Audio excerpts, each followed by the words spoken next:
ఆయన. అయ్యగారు మమ్మల్ని అడుక్కోకుండా వాళ్ళు మా ఇంట్లో 20 కుడాలు తినేశాడు వాడు. ఎందుకు తిన్నావురా నువ్వు? తినాలనిపించింది తిన్నా.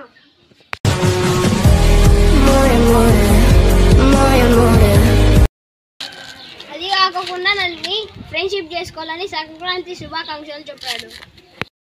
ఎందుకు చెప్పినావురా అట్లా? చెప్పాలనిపించింది చెప్తున్నా.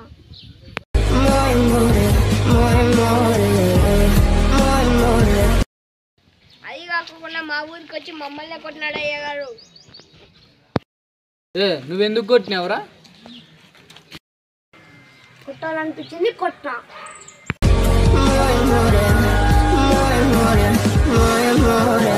అది కాక మా ఇంట్లో డబ్బులు తీసుకున్నాడు అయ్యగారు వాడు. నువ్వెందుకు తీసుకున్నావురా? తీసుకోవాలనిపించింది తీసుకున్నా.